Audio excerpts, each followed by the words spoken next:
we don't have a whole lot of young folks going into the trades anymore. And so if I can take these young men and women and say, hey, you want to come and program a robot to print a building? Yeah, that's a lot more enticing. That's way different than carrying block. Hey, you want to lay this 8-inch block or Yes. 12-inch block and fill it full of concrete and rebar? And typically that's a no. So On this episode of the Built-to-Suit podcast, Nathan Griffis sits down with Darin Ross, CEO of FMGI, to explore how 3D printed buildings are reshaping construction. Darin shares lessons from early challenges, why he's bullish on robotics, and insights on leadership, discipline, and work-life balance. From innovation to personal growth, this conversation is packed with ideas for the future of our industry.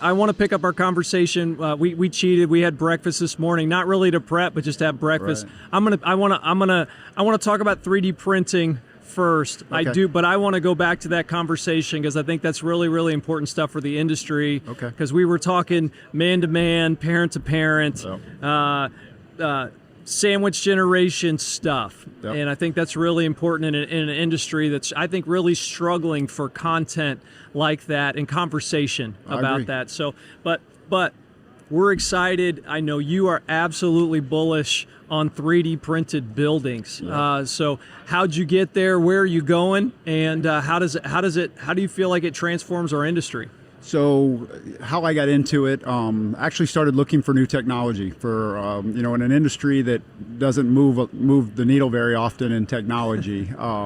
I had put out to one of our consultants to let's go start attending technical conferences, and let's go find the next big thing in construction. So started down the road. And where do you even go to look for the next big thing? Well, there are some industry, this technology wasn't there, let's just say that.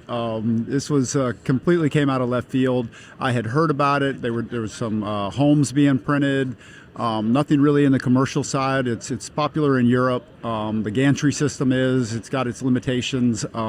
So we're getting ready to start a project up in Athens, Tennessee, and got a call. It was a masonry, 8,000 square foot masonry building. Got a call 3 weeks before we were supposed to start and said, hey, we're gonna 3D concrete print this. And so our customer brought that technology to us, and all of my folks were like, we're doing what?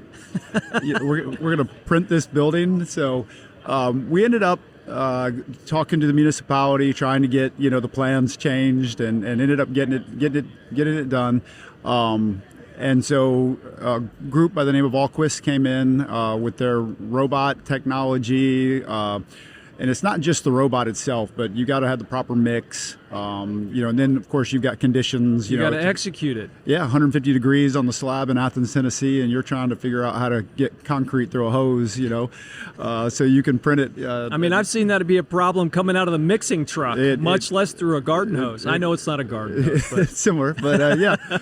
So the beautiful thing about that job, it didn't go well. It took 41 days to get the walls printed. It was the largest structure ever printed in the U.S., 20-foot walls, but luckily our customer let us kind of fail forward on it. So, and I remember being on the slab at 10 o'clock at night, and finally when we got that technology working and we could see how productive it was, I had my aha moment and I said, this is going to work.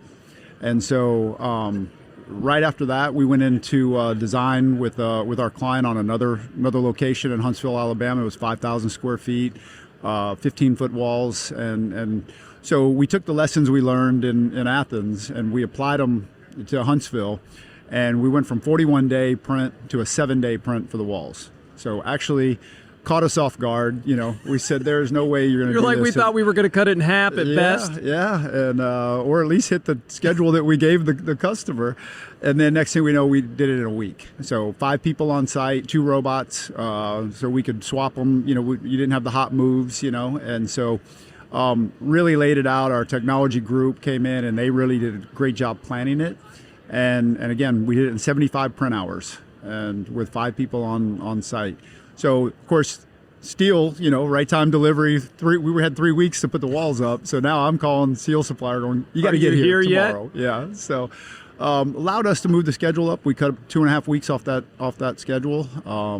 And we've actually taken that and we've applied it now. We've condensed them from 16-week projects to we're shooting for 12 to 10 weeks to get these projects completed. And that's huge. And that saves general conditions. It's about 15% cheaper than masonry to begin with. And so, but if you can pick up that kind of time and get that customer open and using that space, it's so you said all the numbers. Yep. Because at the end of the day, you can show the picture, but it's the numbers. Yes. So repeat those numbers, 15%.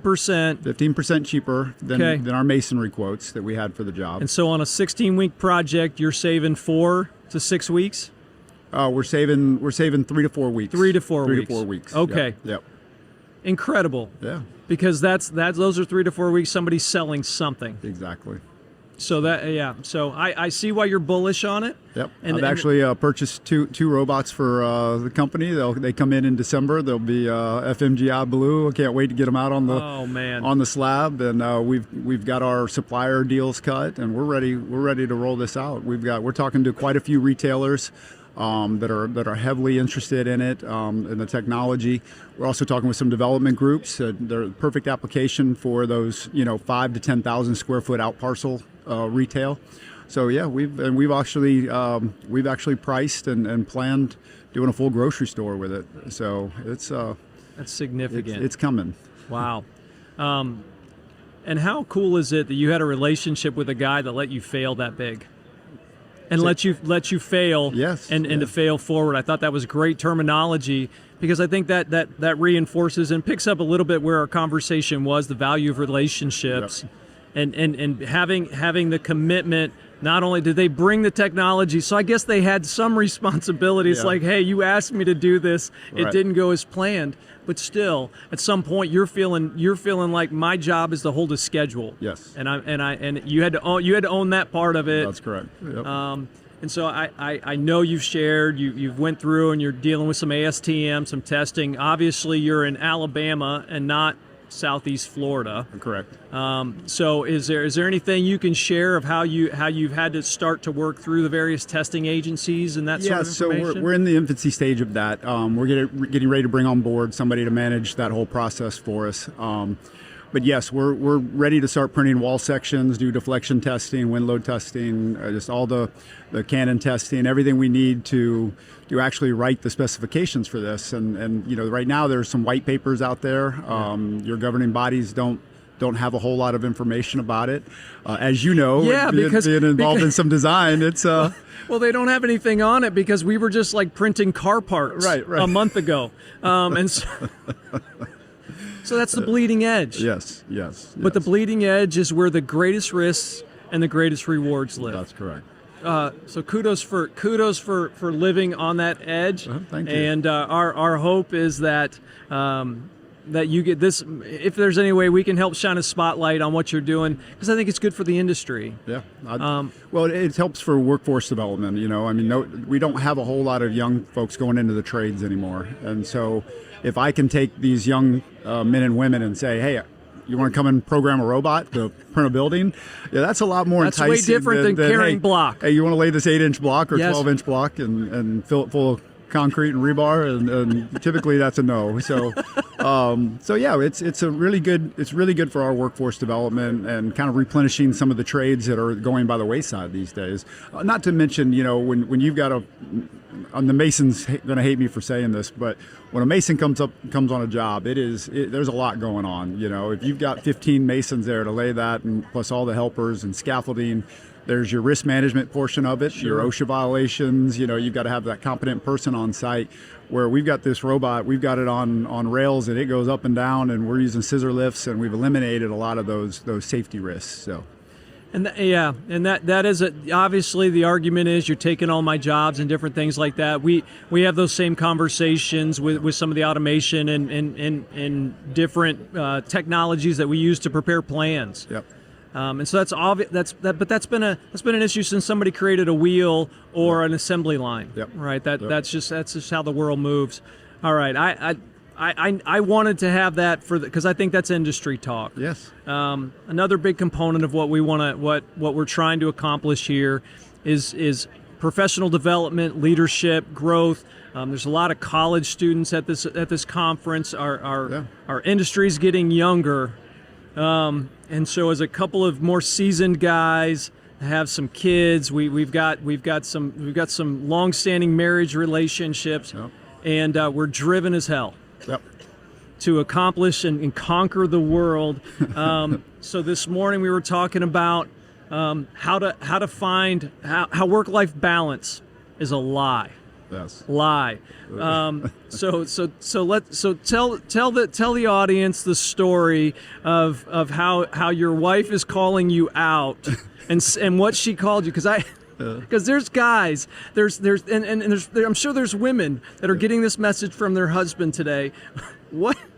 And maybe we can edit it out if you don't want your wife to hear but what did she say to you? How did she describe you? She said, "I get exhausted, Darin." I get exhausted, Darin. That's right. Yeah. So, by the time I speak all the words that I want to speak during the week and come home on the weekends and have that valuable time together and sometimes I walk in on Friday and I can't say another word, and I had to tell our business development group, don't book me for any more Teams meetings on Fridays, because by then I've said all the words I want to say. So it's hard for me to come on and sell the business, when you're exhausted. But yes, work-life balance is a lie. It is.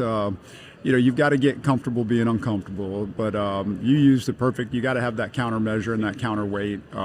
You got to have that release. Otherwise, as you know, we've seen it throughout the industry, the burnout, the health issues. It takes a toll on you after a while. So you've put the health things on steroids. I'm not saying that Darin's on steroids. That was a reference point, but obviously you've taken your health really and made it an important part. So tell the audience, what are some of the things that you do to try to maintain health in a very stressful environment as trying to run and grow a business? Yeah. So that is my outlet. That is I try to play golf here and there, but that is something that I'm dedicated to every single morning. Whether it's a lift day, cardio day, or a day off, I try to get some sort of activity in, and it's my time to myself. I get up super early, and so I'm usually out the door by 4:30 for a walk, and listen to any type of good business podcast, some health podcasts. Just trying to pick up nuggets of what's out there in the world, and take those lessons and apply them to what I'm doing. I like to lift weights in the morning, sauna, everything I can do to be the best version of myself, and not end up exhausted, Darin. So, but it is my outlet. It is my way of, I've got 2 to 3 hours in the morning. That's just my time. Start my day off. I try to read at least one chapter of a business book. And just try to get the mind working, and it really has paid dividends. We have a saying around our office that I'm hard to keep up with, and so it's paying off for me from a physical standpoint, so, and a mental clarity. So. More and more people that I talk to, everything you just described, and it doesn't really matter whether it's at the gym or whether it's reading or what it is. It's about mentally for me. It's about discipline. Yep. I listened to John Maxwell, who's actually in town. We got several people at his conference across the street. I'm sure having a great time with 1,000 other people listening to The Godfather. But he said that I can't remember exactly the things that he does, but there's 3 things, and one of them is write. I write every day. Yeah. And they're like, John, well, what about on Sunday, or what about on the holiday? What about? I write every day. Yep. And I think one of the keys to success is that discipline. It doesn't matter necessarily. I think health is a big deal. I think I run for clarity. Yep. There's an aspect of physical health, obviously, but I have a better frame of mind, and I'm not an angry. My wife doesn't get angry, Nathan. Yep. Angry Nathan shows up when he has not had that outlet. I agree. That sometimes feels like physical pain. Like if I put my body in physical pain, I'm less angry. But have you ever regretted coming back from your run? Never. Never. Never. That's right. Well, there was this one time. I was fun fact, we were camping out in Claremont, and I was running one morning. I came across 2 black Florida Panthers. I don't know how many people on this planet have been running down a road and saw 2 Florida Panthers cross the trail 100 yards in front of them. I needed new run shorts. Like, I was like, I was like, I looked for some Talk other about fight or flight, right? Oh my gosh. Well, and I'm like, I wasn't going to outrun them. I'm not that fast. I'm like, I'm asking some other camper. I'm like, please, can you drive me back to my campsite? Because I'm pretty sure I don't want to go. All right, so you have one time you regret it, but I don't ever, when you have those arguments and those conversations with yourselves in the morning, boy, this bed is really comfortable, or I don't. Everything's sore, everything hurts. Let's take the day off, and you start having those negotiations with yourself. Just get started, and then when you get to the end of it, you're like, wow, I did that, and I conquered all of those doubts and all of those fears and all of those in your mind telling you not to do it.